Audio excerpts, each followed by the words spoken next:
माँ तो सबकी एक जैसी ही होती है। बाजार की भीड़ से निकलकर ज्यों ही मैंने कुछ खाने के लिए जेब में हाथ डाला तो चौंक पड़ा। जेब कट चुकी थी।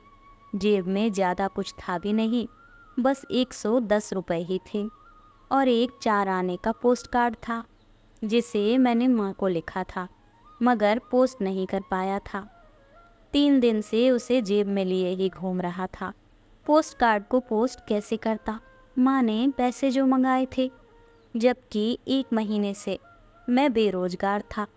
नौकरी छूट चुकी थी, उसी के लिए महीने भर से दफ्तरों की खाप छान रहा था मगर अभी तक नौकरी नहीं मिली थी।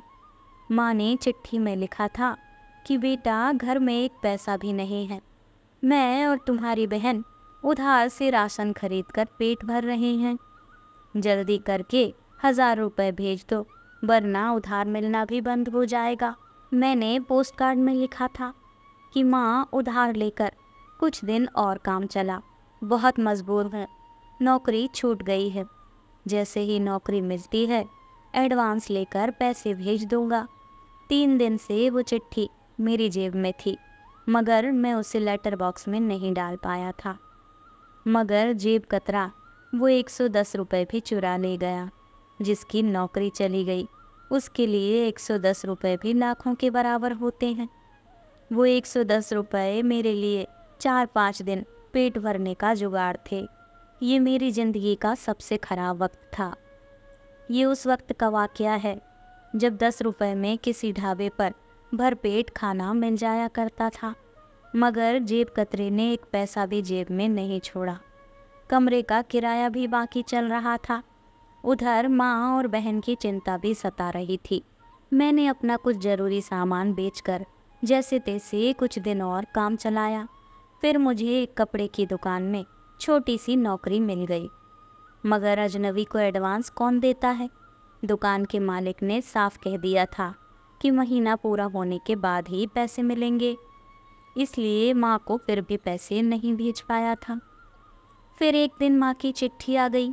लिखा था, बेटा, तुम्हारे भेजे हुए 1000 रुपए का मनी ऑर्डर मिल गया। मैंने लाला का पूरा हिसाब कर दिया और मैं और तुम्हारी बहन कुशल मंगल हैं। तुम भी अपना ख्याल रखना, ज़्यादा खर्चा मत करना, बहन की शादी भी करनी है, इसीलिए पैसे बचाना। मैं चिट्ठी पढ़कर आश्चर्य में पड़ गया क्योंकि मैंने तो पैसे भेजे ही नहीं थे। फिर माँ को पैसे किसने भेज दिए? कौन दानवीर है जिसने हम गरीबों पर इतना बड़ा उपकार कर दिया? मैं काफ़ी देर सोचकर भी कल्पना नहीं कर पाया कि पैसे कौन भेज सकता है। शहर में मेरा ऐसा कोई दोस्त भी नहीं था जो मेरे ऊपर इतना बड़ा उपकार कर दे। 2-3 दिन तक मैं इसी उधेड़-बुन में लगा रहा कि पैसे आखिर किसने भेजे होंगे। पुरानी नौकरी से तो निकाला गया था। वो मालिक तो बिल्कुल खड़ूस था, इसलिए वो तो किसी हाल में पैसे नहीं भेज सकता था। ना ही उसके पास मेरे घर का पता था। नया मालिक भी ऐसा नहीं कर सकता था। फिर आखिर वो है कौन जिसने माँ को 1000 रुपए भेजे? ये मेरे लिए एक बड़ा प्रश्न था। मगर 2 दिन बाद मुझे एक और चिट्ठी मिली। उसमें लिखा था, माफ़ करना भाई, मैंने तुम्हारी जेब काटी। मुझे नहीं मालूम था तुम इतने लाचार और मजबूर हो। वैसे पहनावे से तुम मुझे इतने गरीब नहीं लग रहे थे। मैंने माँ को लिखा, तुम्हारा खत पढ़ा तो मेरी आंखें भर आईं।